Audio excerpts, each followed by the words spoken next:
Nandito na naman tayo para sa isang napaka-sweet, nakakapanabik at sobrang trending na love story nila Kalingap Jomar at Carla.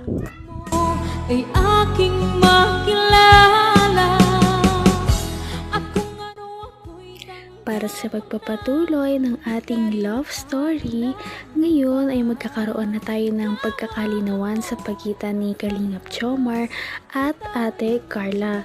Ngunit hindi pa rin natin alam kung ano ba talaga ang mangyayari, kung magkakaayos na ba sila o ito na ang pagtatapos ng kanilang love team.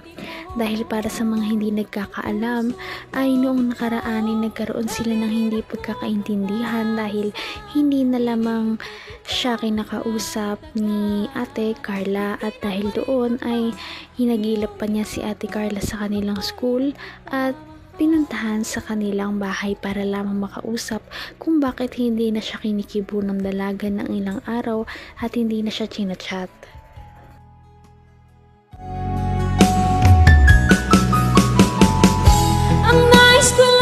Okay ka lang ba?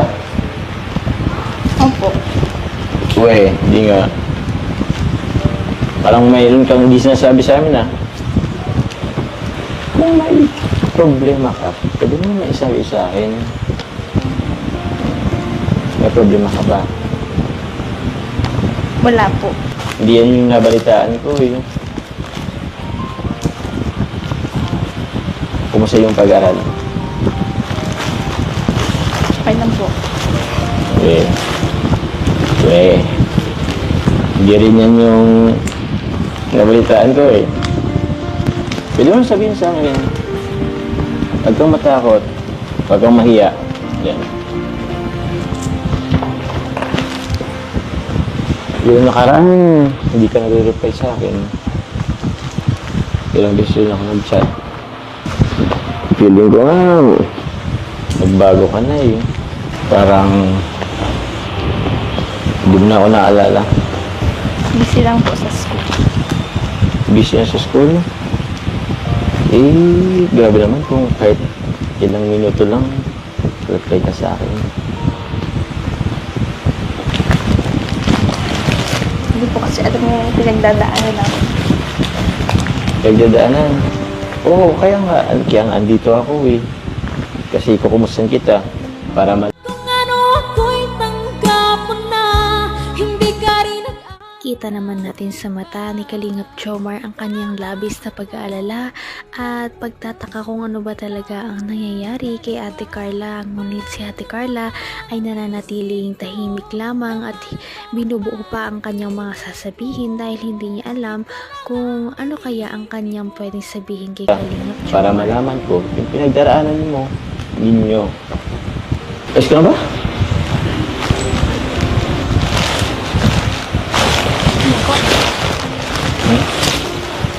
po. Kaya gagawin mo kayo? Tubig po. Grabe. Thank you, Sakto. Medyo bahon na rin ako,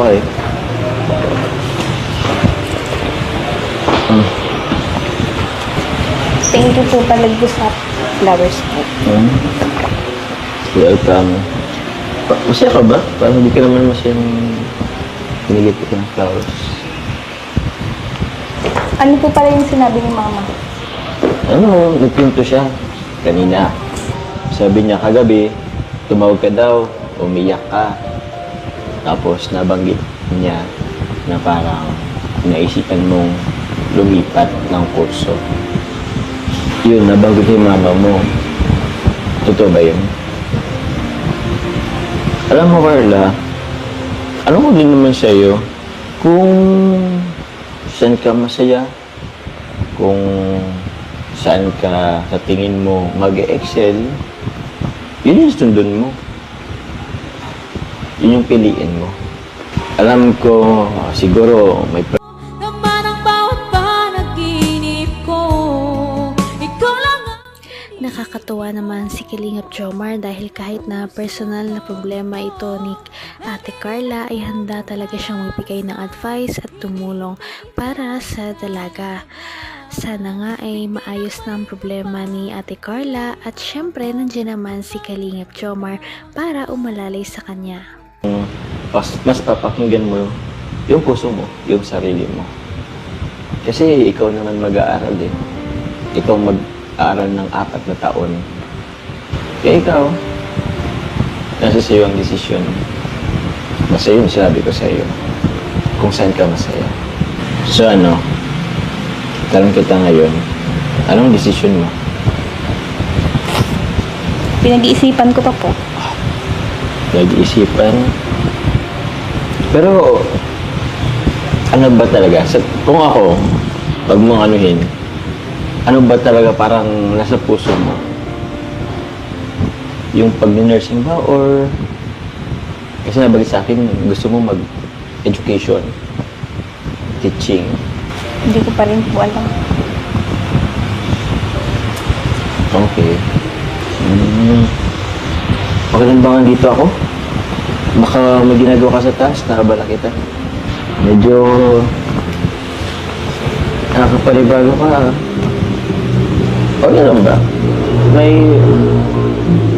nagawa ba akong masama? Ano naman po? Ano naman? Para kasing alam mo yun, parang nakapanibago. Hindi ka naman ganyan dati. Hanggang wakas ay tayo ng dalawa. Palagi kang napanagin. Kahit na sinabi na ni Ate Carla ang kanyang problema, ay parang hindi pa rin mapakali si Kalingap Jomar dahil iniisip niya na baka may nagawa siyang mali kay Ate Carla. Ano kaya ang talagang problema nila na namamagitan sa kanilang dalawa? Sana talaga ay malutas na ito dahil marami ang nag-aabang sa mga mangyayari sa love team na ito. Okay ba tayo?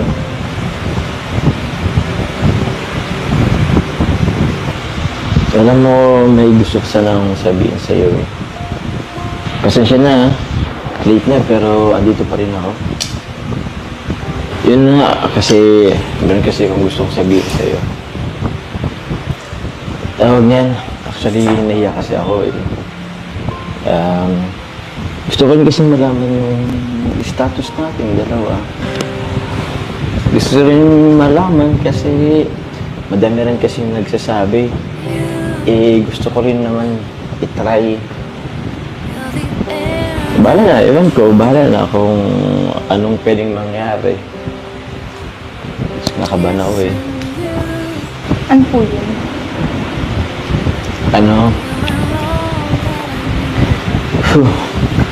Kasi nga itong buwan ng August, kahapon actually, Girlfriend's Day. Kaya nakabahan tuloy ako eh. Teka lang muna. Fake lang po. Ha? Okay naman. Carla. Nagulat ang lahat nung biglang lumuhod si Kalingap Jomar sa harap ni Ate Carla. Ano nga kaya ang kanyang sasabihin? Lahat talaga tayo ay hindi na makapaghantay kung ano na ang next step sa kanilang relationship. Magkakaibigan na ba sila o manliligaw na ng tuluyan si Kalingap Jomar? Patindi na ng patindi ang mga pangyayari sa kanilang love story. Kaya naman sobrang dami talaga ang kinikilig sa kanilang love story at palaging nag-aabang. Kaya naman sana ay magkatuluyan din ang dalawang ito, si Ate Carla at Kalingap Jomar. Sana din ay patuloy natin silang subaybayan at suportahan para magpatuloy pa ang kanilang love team. Paniguradong hindi lamang ito ang ating aabangan dahil marami pang mga susunod na kilig moments na mangyayari sa kanilang dalawa. Yun lamang at maraming salamat sa pananood. Bye!